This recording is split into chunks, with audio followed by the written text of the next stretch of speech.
Hello and welcome to Take the Lead Presents Virtual Happy Hour. We're glad you're here. I'm Gloria Feldt, co-founder and president of Take the Lead. We host virtual happy hours on the second Wednesday of each month at 6:30 p.m. Eastern Time. We interview women who take the lead in their own lives and careers. So you have 1 hour once a month to boost your career. It's a quick, easy, and fun way to learn what other smart, interesting role model women are up to too. Please tweet your questions to @TakeLeadWomen or type them into the chat box. We want to hear from you and we'll get those questions answered. Take the Lead's mission is nothing less than leadership gender parity by 2025. Visit www.taketheleadwomen.com to find training programs for yourself and your organization. You can also find mentoring, coaching, role model events, and great content to help you on your journey.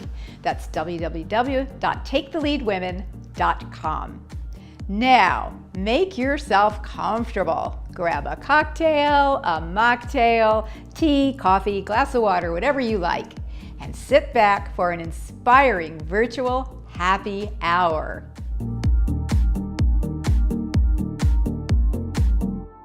Talk about pocketbooks, policy, and power tools.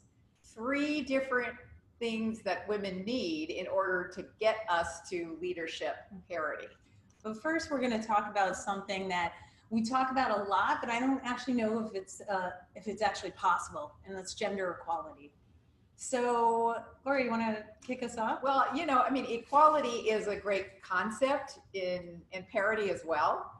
We use both of those terms, and people are always saying, well, what do you mean exactly? But we have just seen some examples of how far we are from true equality on the tennis court. At the US Open, we saw a woman being treated very differently than men have been treated. And it seems like every time I think, oh, we're just about there, something like that happens. What do you think? Were you watching it? So yes, my brother texted me, told me to turn on the television right now, and I happened to watch right after what the news was reporting as Serena's meltdown, which in itself was super sexist to begin with. The newspapers and media that reported it that way, in the same story, they had something about a baseball player who was just arguing with the ump about an unfair call. You might as well have said, like, he was clearly discussing it rationally, but she was having a meltdown. And it really made me realize that because women have been taught to not show our emotions and to be quiet and hold our anger in, the universe does not know how to deal with it when women are angry. So I think that's like one of the biggest lessons here. It's sexism. There are other bigger issues at play. What did you think? Did you see it? I did see it. Yeah. And I kept thinking, well, was it John McEnroe? I mean, really? I mean, Yeah, how many men have we seen break their rackets? exactly. by the way. You know? So Uh-huh. I actually like to see a woman show her, be authentic self and show her emotions. Exactly. And it's interesting. I think Billie Jean King came out and supported Serena right away. But then at the same time, you were saying Martina Navratilova had an op-ed. She came out immediately saying she thought that was the wrong time to do it. And when is the right time? I mean, I was just going to say, from my own personal experience, having fought many public issue battles, you got to be there when it's the right time. And in fact, one of the 9 leadership power tools that I teach is embrace controversy. Yeah. So you need to take it and use that energy in your favor. And I frankly thought Serena did a great job of it. I didn't see her melting down at all. I saw her being passionate, courageous, in her own integrity. Yeah. And that was how I read it. And she was emotional. It's an emotional thing, and that's yeah. okay. Yeah. And then she pulled it together when she saw that Naomi also was crying, and she's like, I don't want her moment to only be about this. Right. So I thought, But I do think we need to look at another factor in this picture, especially when we look at Martina Navratilova's response to her response.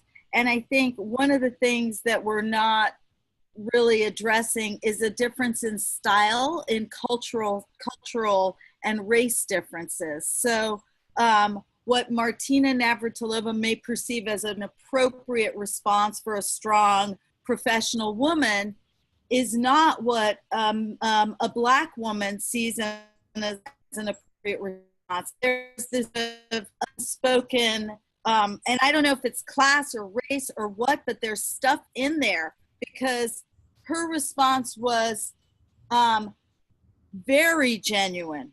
There was no pretense. She said, "You're treating me this way because I'm a woman. It's not correct."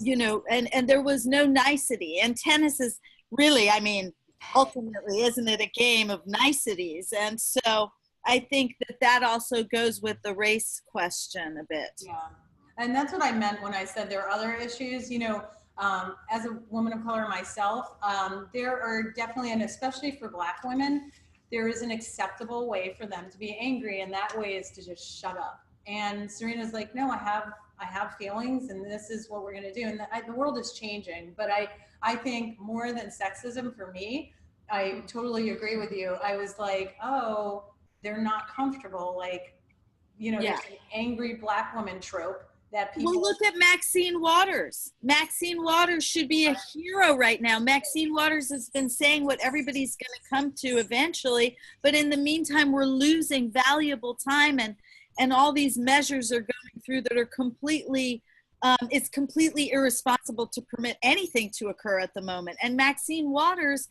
is vilified as some sort of, you know, low IQ, poorly behaved, out of line, crazy person for simply being direct about what is the biggest power and money grab that this country has ever seen, just whizzing by every day, another power grab, another chunk of money. Why is it allowed? These things are all illegal as far as I'm concerned. Every act that took place after the illegal election of this guy is illegal. And so we're complicit in permitting it to move forward. And she was saying, stop this. And nobody backed her up. Not even the people. To bring it back to why we're here, I just want to make an observation. Actually, I want to make two observations. I want to make a third. Okay, all right. You may all want to make observations. Okay, this is good. This is good. This is why we're here. The first observation that I want to make is that we all recall that the word hysteria really comes from the Latin word meaning womb, right? And so if someone is hysterical, it's just, you know, that's the denigration of what a woman is to begin with. So that's number one. The second thing is that it's really easy to rail against the machine. Mm-hmm. And that is our normal reaction, and it's a good reaction because we need to feel that passion and that anger. But what we really want to talk about and what we try to focus on at Take the Lead more than anything else is, so what are we going to do about it? So what are the solutions? Energy. What are the solutions? And that's why we have you two amazing guests here tonight. Kamala to talk about public policy end of it. Johana to talk about the economic part of it and the pocketbook part of it. And I'm going to weigh in also on the other thing that women need, and that is to have the training, the mentoring, the role modeling, the coaching and thought leadership to change the narrative in our own heads, because when we experience all of that implicit bias in the system, it actually does something to us too. We change how our brains are working. And what I enjoyed the most about watching Serena was that woman is clear. She is clear. She doesn't take any stuff, and she never lost her grounding. She never lost her grounding and her sense of her value about herself. But I think she has been taking stuff for so long, and she finally was like, enough. Mm-hmm. But one thing you also said about Maxine is that, and Serena, all of these women who are helping us change and get to hopefully gender equality are very alone when they first speak up. Mm-hmm. And that is one way that we can all change it for each other. I mean, I'm sure you saw on Twitter, there were women saying she didn't act properly. She shouldn't have done this. Mm-hmm. And yes, there's sexist issues there are race issues there, cultural issues. But I think as women, one step that we can take to move towards that's an actionable step is like, oh, if she's standing up for all of us stand next to her. Right. So- She's giving permission to everyone else. And she's in a position of influence Yep. and power. So she's giving permission for others to stand up for themselves. Yep. So I credit her for that. Yeah. Okay. So I'm going to read a little bit because we're going to get going here. I want to introduce everyone. So first of all, tell us what you think in the chat box below about the U.S. Open and Serena and everything we talked about. And I know you all have probably a lot of questions for our guests today, and we have questions. So share them in the chat box and use the Q&A feature at the bottom of your screen. And we'll get to as many of them as we can. And you can also tweet them to @TakeLeadWomen. So let's get to it. I'm going to introduce you. You ready? So Johana, or Jose Zeilstra, is the CEO of Gender Fair. Do you want to say what your company does, or do you want me to read my stock lines? Go ahead. All right. I'll correct you if So, it's wrong. okay. It is a company that leverages data to accelerate equality by rating companies on their fairness practices for leadership, employee policies, advertising, philanthropy, and shares all of that with the rest of us. That's right. All right, great. In a short sense, it's the fair trade for women. So that gives you something to relate to. Exactly. We really look at companies and using 13 metrics to see how well they serve women inside their organizations. Terrific. And you're also a business strategist, and you've done a lot of startups, global corporations, and you're just an all-around advocate for women. I am. So that's amazing. Yeah. All right. And So I get to introduce Kamala, who is just this amazing, multi-talented human being, an actor, a producer, an award-winning actress, no less, a screenwriter, director. She does it all from top to bottom. She's the driving force behind equal means equal.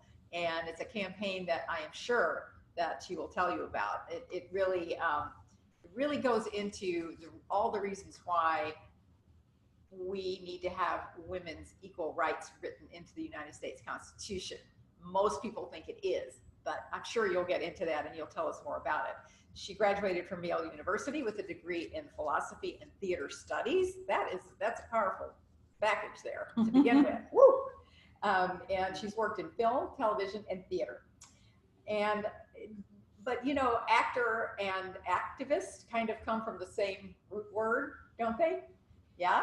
Interesting. So Yeah, I suppose they do.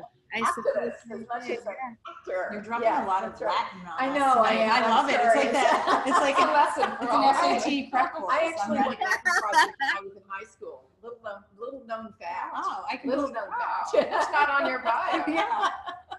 I know that's true. It's not. But I'm not gonna go into that. I'm just gonna say that she's won numerous awards, including being selected as one of the 21 leaders for the 21st century by Women's E-News, very prestigious award, and the Latin Spirit Award for Achievement in Advocacy and Entertainment, and the 2016 Champion for Justice by Equal Rights Advocates. So, Kamala, you've been out there doing a lot of great stuff. And I want to say, just taking a point of pride here, very recently that Kamala went through our Take the Lead, 50 Women Can Change the World in Media and Entertainment program. So, Which was fantastic. I highly recommend if anybody can be part of a cohort. It was really, really very interesting, and formed a lot of very strong friendships and learned a lot about different points of view. Because, you know, we get siloed in our work. I mean, at least I think we do. Especially if we don't work in a big company or anything. So yeah, it was wonderul. I learned a lot. I don't know, obviously not quite enough because of my immediate response to that, but I have a hard time fitting into the like behaving yourself properly thing. it's good. That's a good thing, because most really profound change comes from people who think they don't fit in. But you know, otherwise, if you fit in too much, why would you want to change anything? So I want to just start by asking each of you a question that I always feel like we should ask everybody, because I think for the most part, many of the women who are tuning in, what they really want to know is, what's your story? how did you get to be who you are? What brought you here? What's your story? So how did you start? It's a great question, actually. How did you get to be you? I think it's a little bit of nature and a lot of nurture. So, one of the things that my family's done is look in their past and genealogy. And what we discovered in the last few years is that my great-grandfather, who was a minister in the Netherlands, was one of the key forerunners for getting the women the vote in the in 1919 in the Netherlands. And finding that out, as an adult, is just so empowering, because you think, wow, someone in your ancestry has done so much to pave the way for women in the Netherlands. So you had to step up. I have to, It's DNA. It's part of my DNA. And then the other side, and then my father was a feminist. He really pushed for us, my sister and I, along with my brother, to get educated, to work hard, to get a career, to be financially independent. So it was very important for my father to invest really in our future.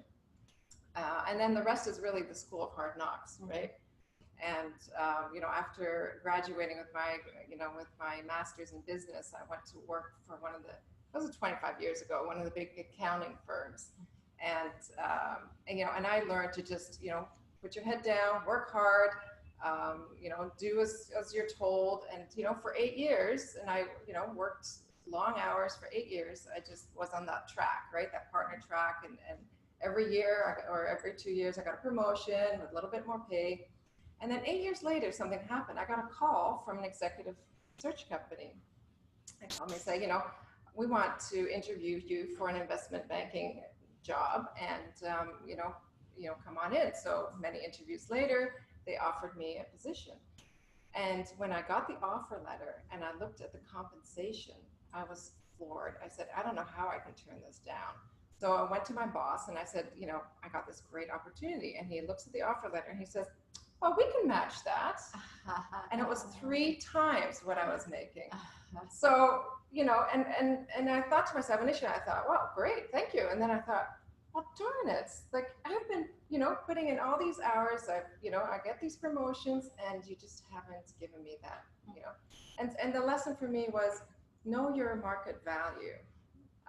Really look at, what you're providing, your skills, your abilities, and, what the market is willing to pay, and then demand it. So that was one of the things that I learned. And as I went into the new role at the investment bank, we merged with another company shortly, like within a year later, and everybody's vying for the jobs, and it was a real challenge for me, because I didn't invest in my network and the relationships that I needed to do. So I was left kind of floundering for a bit, trying to find a role, and no one was looking after me, because someone else, everybody was trying to vie for their own role.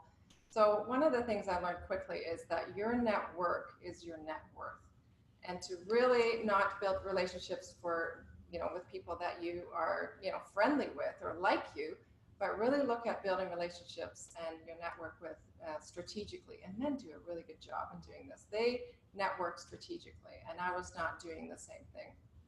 And the last lesson, which was really, when I had my first child and I came back to work, and there was this great project that required a lot of travel, and I was passed over.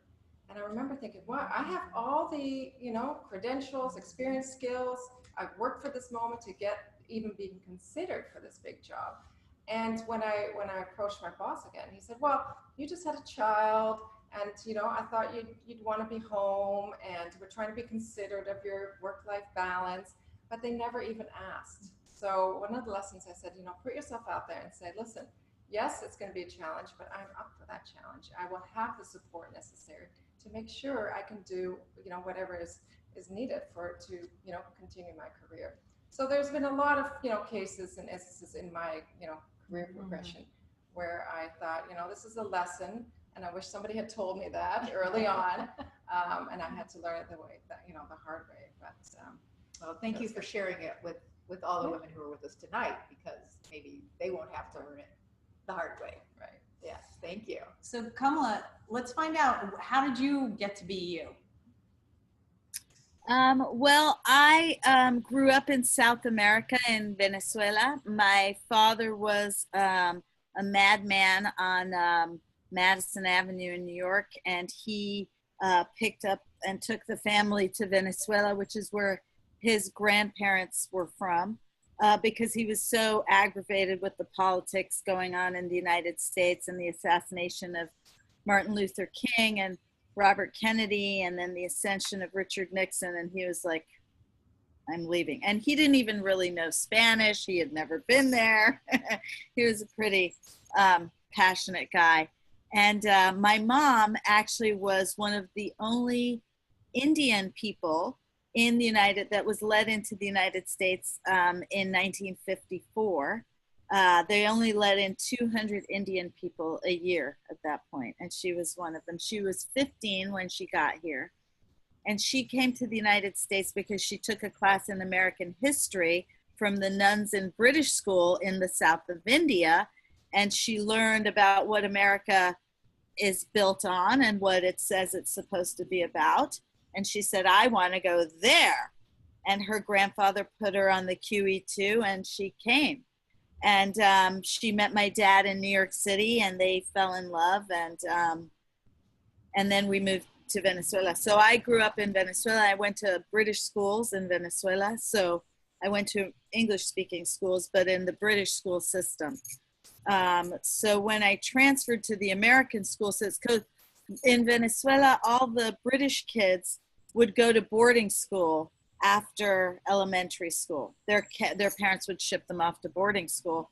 And the ones of us that were left that weren't being shipped off to boarding school would go into the American school system, which was extremely poor. It really was. It was just a joke, you know, compared to the British school system. And so I ended up having to skip 2 grades.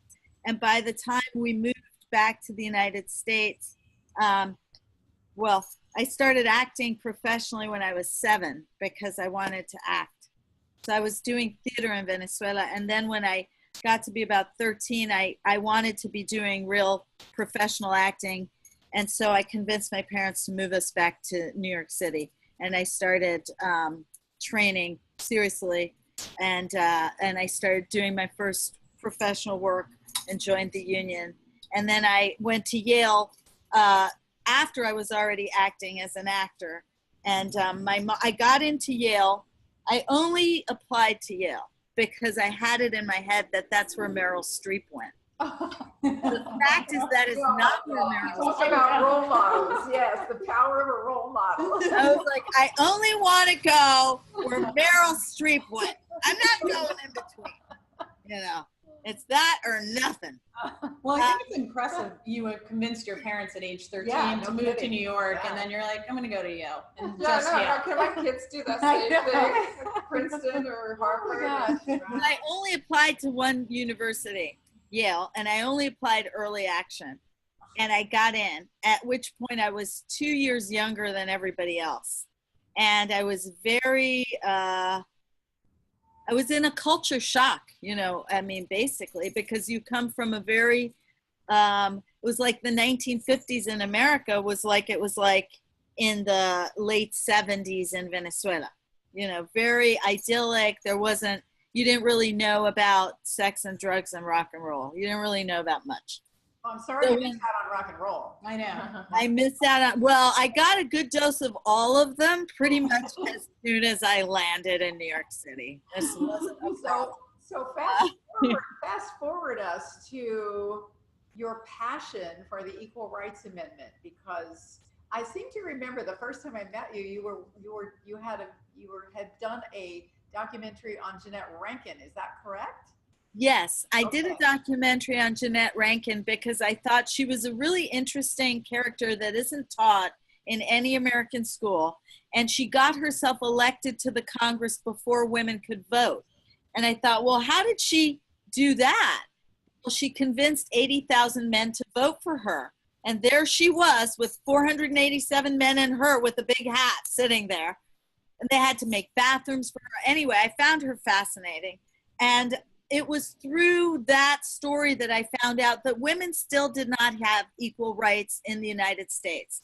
And I thought, I must be crazy. That cannot be possible. First of all, I feel like I can be, do, and have whatever I want. And so do all the girls that I grew up with. So what are they talking about when they're saying we don't have equal rights? Well, that sent me on a long journey that has been the past 10 years of my life, examining what does it mean to not be included in the foundational legal document of the land? And what are the impacts on the day-to-day?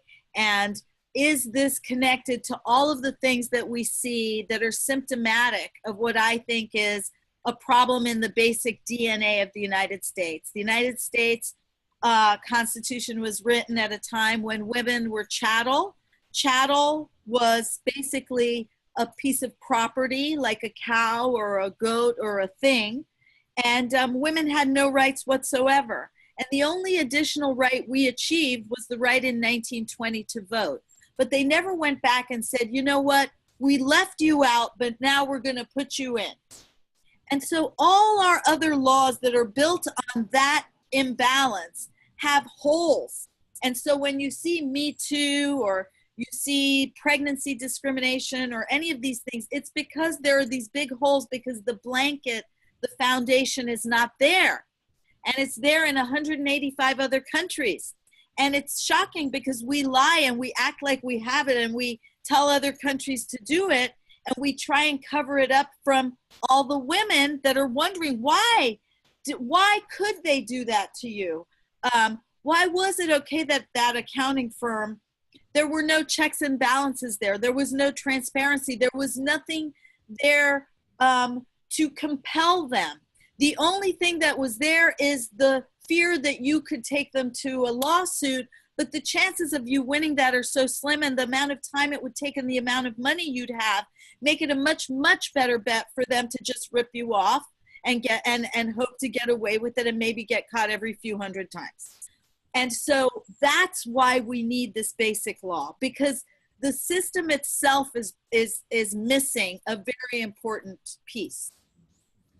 So Jose, I want to know, in your experience, given everything Kamala just said, what kind of cultural shifts or organizational shifts can companies make to bring gender equality to the forefront?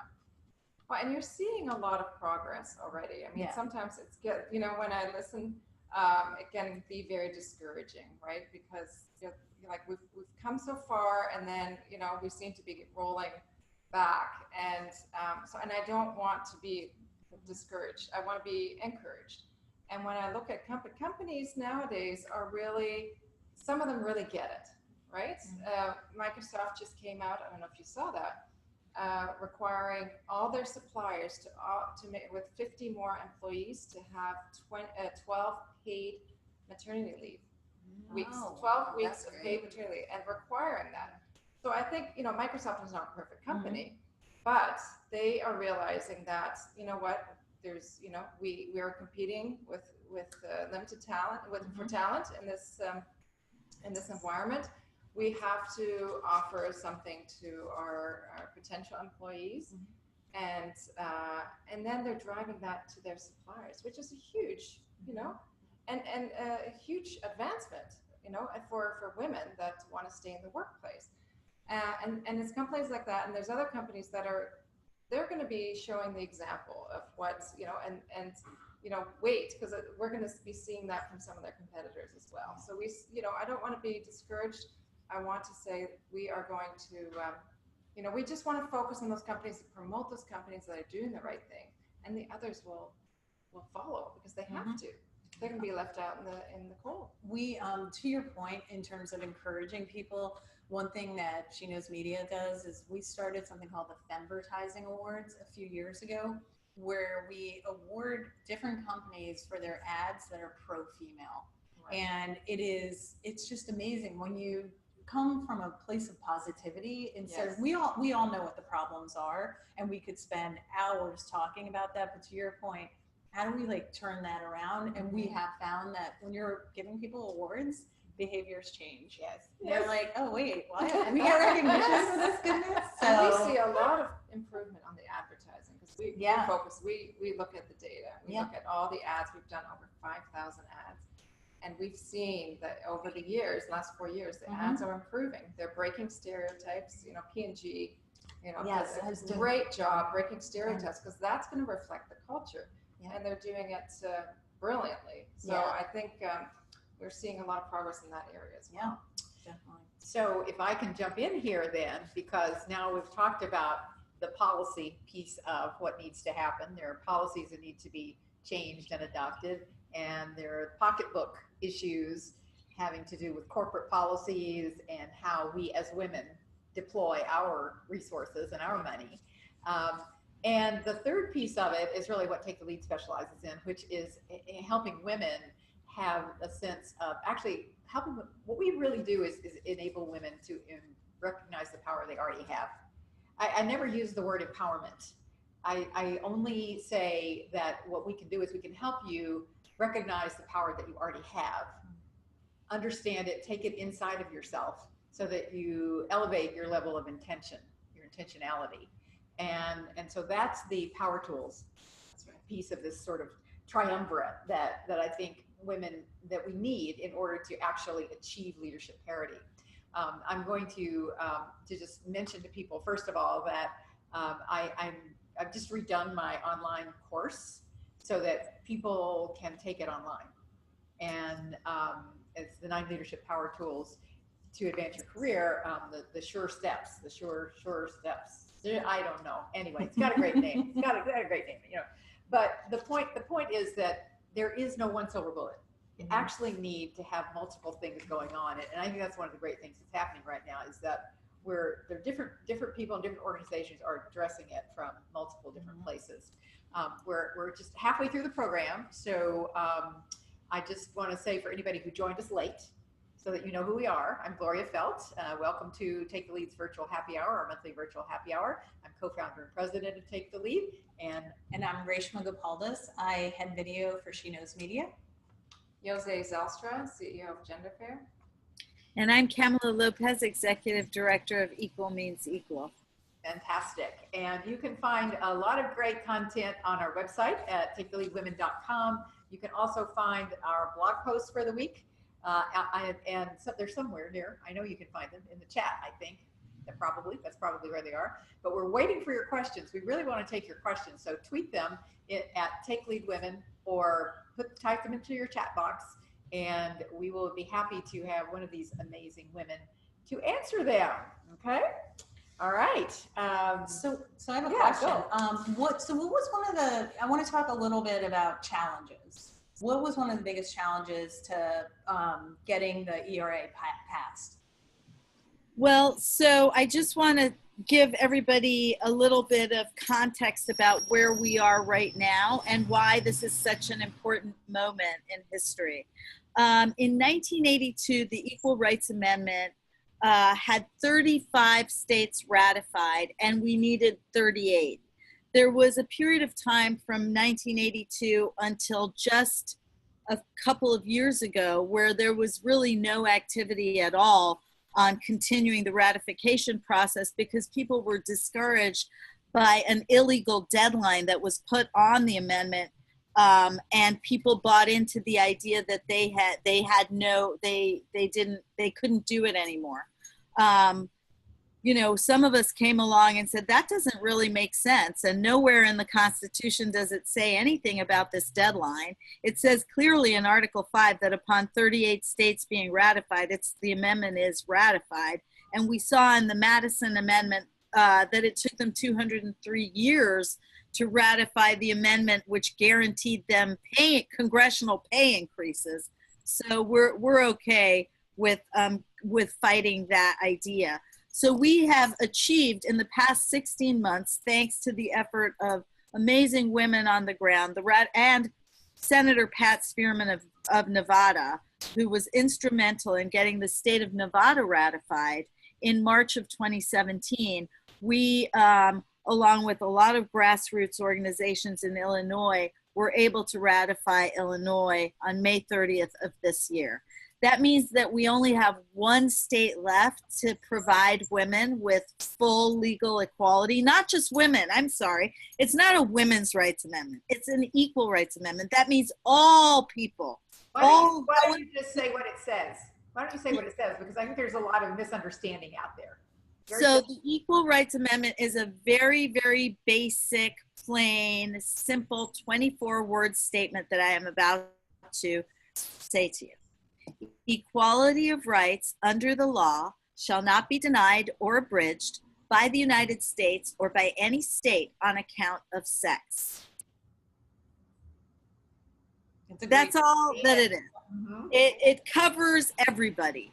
You know, people are concerned, well, what if I'm transgendered? What if I'm gay? What if I wake up and I like bubbles? I really don't care. If you've got chromosomes and you appear to be in the human species, you are covered by the Equal Rights Amendment. So what is the issue? Why are they not passing this? Well, you know, that's a good question. And there are a lot, you know, originally you could have said it was cultural. They didn't want gays to get married, maybe, or women to be in the military, to have to share bathrooms, all this stuff that already has happened. And it wasn't a big disaster that made the whole society fall down. And it happened anyway. Now they don't really know what to say. But the truth, the sad truth, and Gloria knows this, is, and you unfortunately know it too, is if they can always do to all of us, which is 47% of the workforce, what they did to you, how much money do you think they're keeping for themselves every day, every year, every 10 years? Can you even imagine it? The answer is unfortunately that. They make it look like maybe it's religion, or maybe it's this, or maybe it's abortion, which has nothing to do with the Equal Rights Amendment, which is abortion is a right we already have, and it's due to privacy, the privacy of our body and ourselves. That's what gives us the right to abortion, not equal rights under the law. So these are all lies. The real truth is they want to keep doing what happened to you for 8 years. If you figure it out, if you were making 3 times less, add it up, think of that money. That money would have gone into your pension. It would have gone into your Social Security. And you would, when you get old, you would be getting more money also that you're not getting. It's all It always bad. comes down to money, doesn't it? Yeah, it's so sad. Yeah, So- that was my editor. We're re-editing the film, bringing it back. We have a whole new third act, an optimistic third act. It was very depressing 2 years ago. It's very exciting. Very exciting, very exciting. Now we should have a race to see which state gets to be the one that puts it over the top. I know. Right? Okay. All right. Yes. So there's some questions coming in. Great. There's some questions coming in. Sarah asks, are there things that women of color can do to counter the stereotypes that we face when trying to speak up to express ourselves? So going back to the conversation we had at the beginning of the show, about I'll answer just in my experience. My experience is really find your group of women who are going to support you. You also have to have the courage to first speak up, which is really, really hard. I've done it in my career, but every time I've changed something, whether it's good or bad, it's because I decided I was no longer comfortable with my situation. So I had to do something that made me uncomfortable, that made someone else uncomfortable a little bit. But it was really just advocating for myself and then finding women around you, because it's hard to do things on your own, and say, this is what I want to do. Do you mind supporting me on it? Sometimes you will get that support and sometimes you won't, and that's really hard. But that is one thing I encourage people to say, okay, what's bothering you about your situation? What, in an ideal world, what would you like to do? Would you like to go up to that judge and be like, that was really unfair for you to say that I was cheating when I wasn't? So if you want to do that, find a way, just do it, but find your kind of gang of women who will support you. So that's what's worked for me, because I spent many years being quiet about things too. And you do kind of, the reason people are like, oh, that person had a meltdown, it's because you reach a breaking point. I would like to say that I really think it's important. Can you reread that question again, what she asked? Because I think when we're talking about the style of expression and whether we should adopt a particular style of expression that suits the mainstream, I think that it's more powerful and important to bring the mainstream into being able to hear the way other people communicate. That was a very clear communication. Maybe you felt it was inappropriate in that context. That is your bias speaking. And you need to recognize it as that. Just because Serena Williams expresses herself in that way doesn't mean it's inappropriate for her to do so. It means you haven't heard a lot of that type of expression. You need to be able to hear it. And I would say to the person asking the question, express yourself in your way. Don't try to be co-opted and try and be proper or speak the way you think they want to hear you talk, because that just extends the problem more and more. They have to be able to hear people that speak like that, or like myself, or like yourself, or everybody has a different way of communicating. The point is we have to listen and be compassionate and say, no matter how it's coming at me, that's a person just like me that feels things just like me.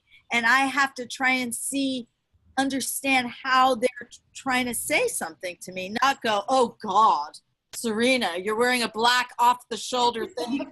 Loud. Ixnay on you. No, that's not okay.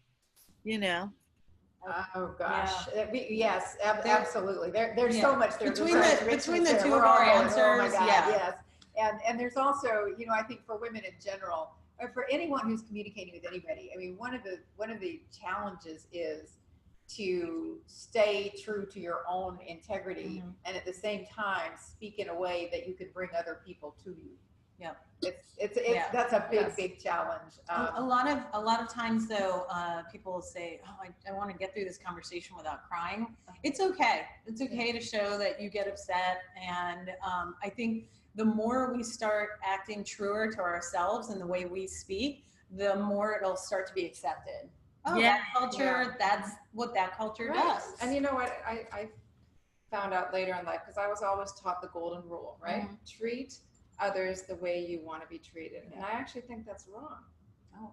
I think the better rule, which I call the platinum rule, is treat others the way they want to be treated. Because we all want to be treated, we all have a different way that we want to be treated. And I think if you put yourself in somebody else's shoes and have empathy to their experience, you have to treat them the way they want to be treated. Most of the time when people are upset, it is because they don't feel like they're being heard. So that actually works really well for that. Like that's where most of our upset comes from. Really. We have another question. I just want to make sure. Go ahead. Go ahead. All right. I want to throw this one to I hope I didn't need that. Question from Annie. Can you offer examples of how women in lower level positions have harnessed their power to influence organizational change? I'm specifically looking for examples of frontline workers and managers that frontline managers and workers can try to replicate in their own organizations.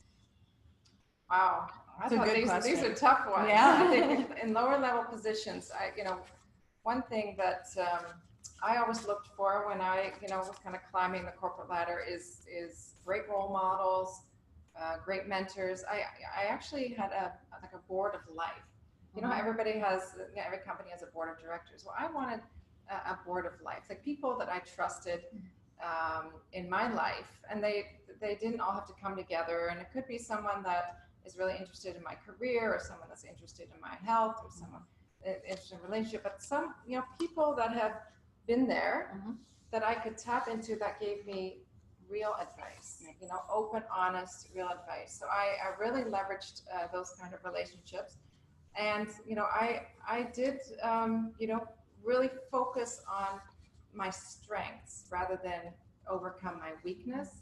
And I think that was a lesson I learned later as well, is that I always tried to fix something in my skills that were hard for me.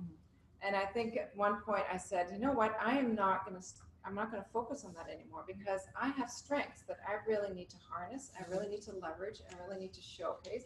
And those weaknesses, I'm going to have to fill those weaknesses with people, whether it's colleagues or subordinates around me, because I'm never going to be able to overcome those weaknesses the way I want to overcome them. So there's a few things that I learned, later on that I wish I'd learned earlier.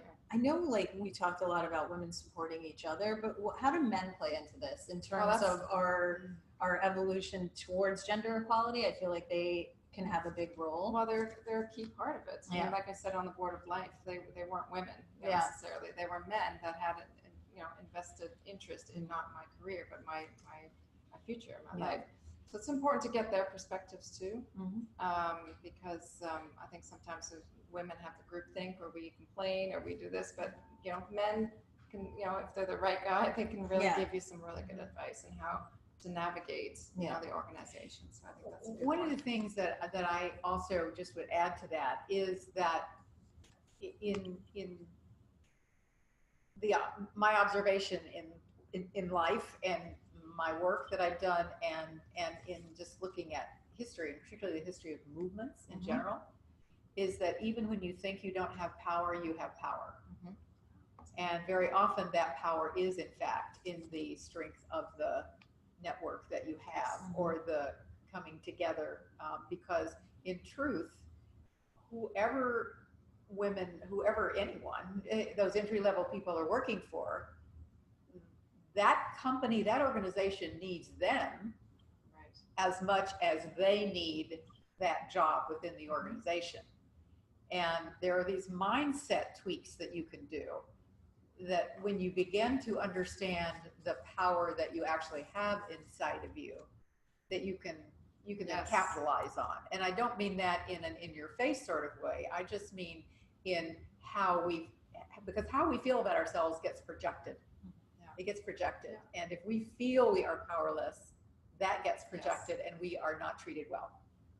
If we feel that we have certain skills, that we have certain capabilities, and we're proud of those, that gets recognized too. Yeah, and think about the company. If they lose you, they have to reinvest their resource. They have to recruit, they have to hire, they have to train, they have to So make sure it's a culture. It's not an easy process. They'd rather keep you and invest in you than they would want to see you go to a competitor.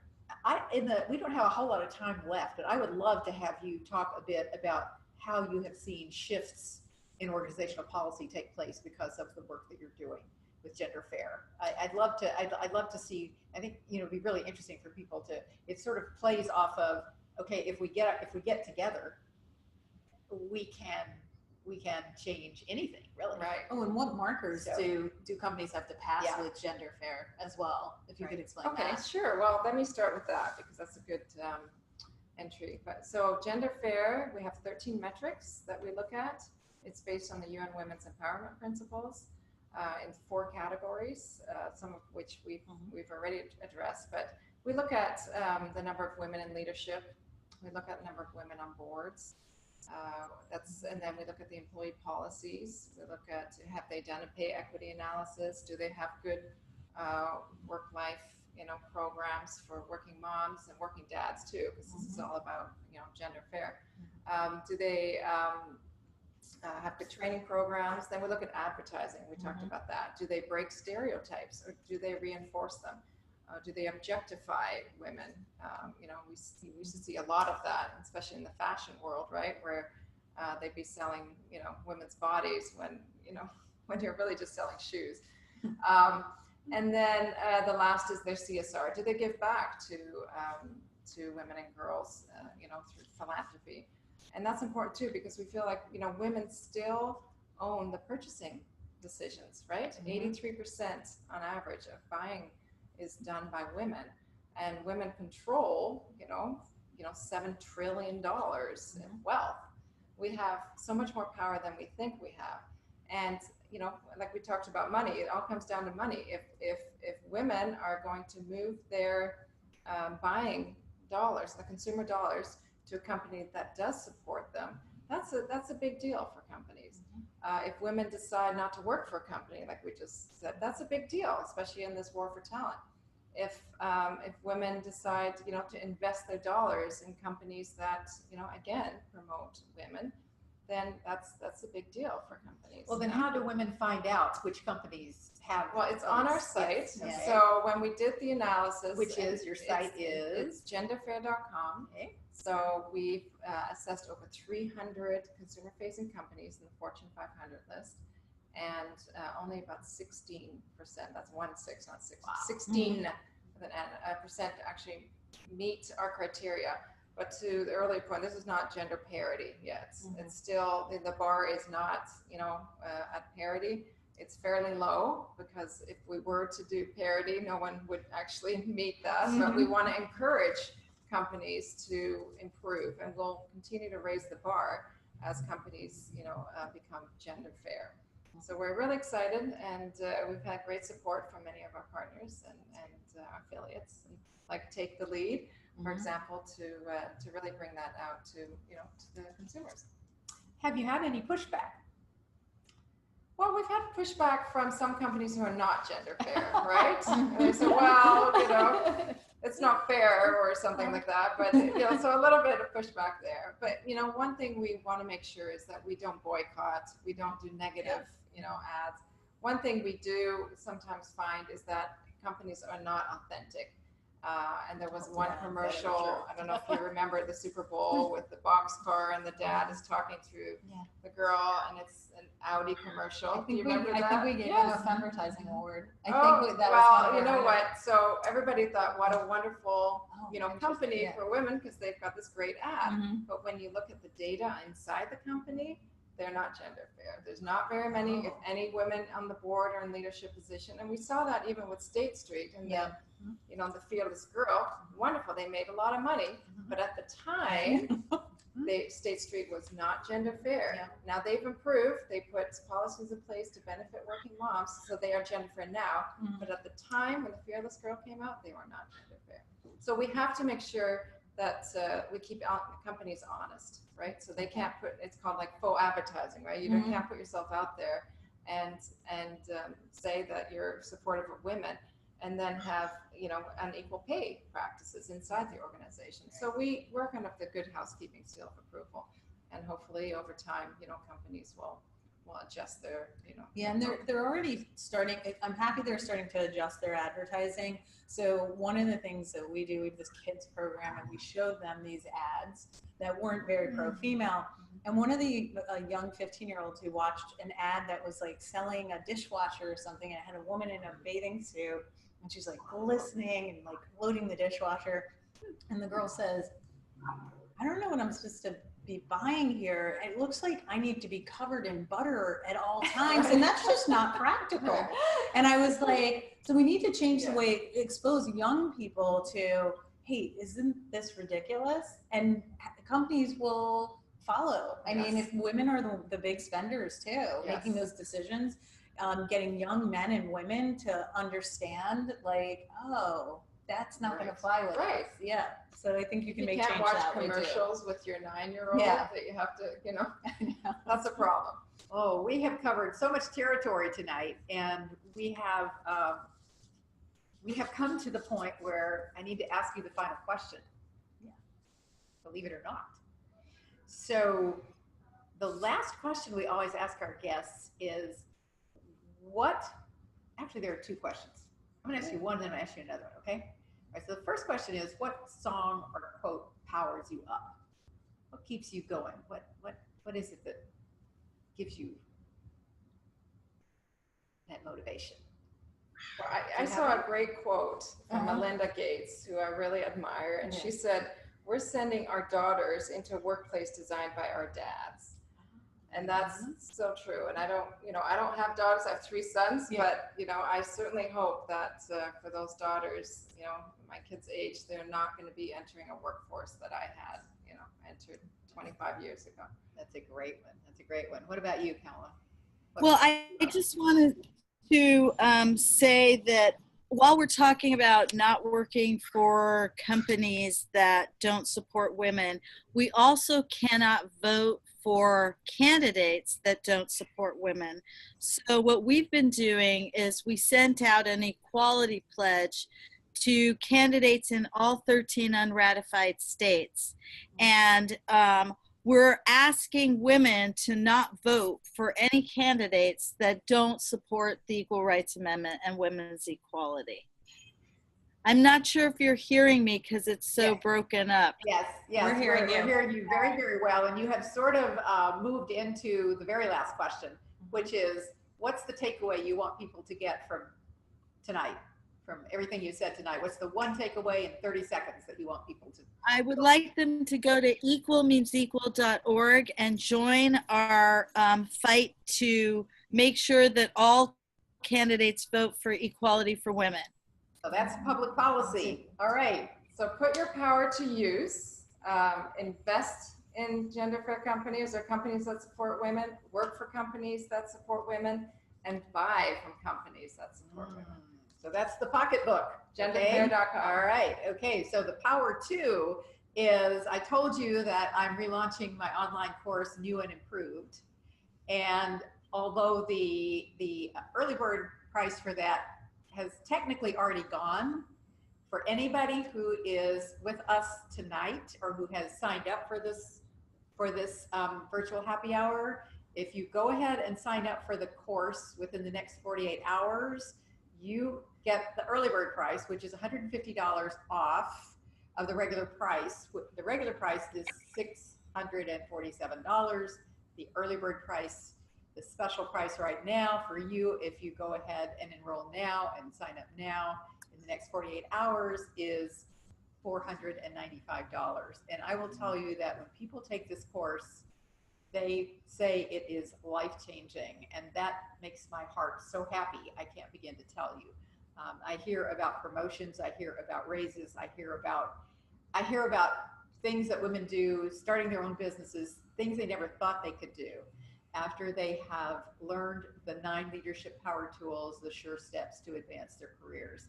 And so from my heart, I just hope that people will take advantage of it, because it's the kind of course that you can jump into at any time, and you can go at your own pace. You don't have to go anywhere. When I teach this course in person for people, the cost is around $5,000.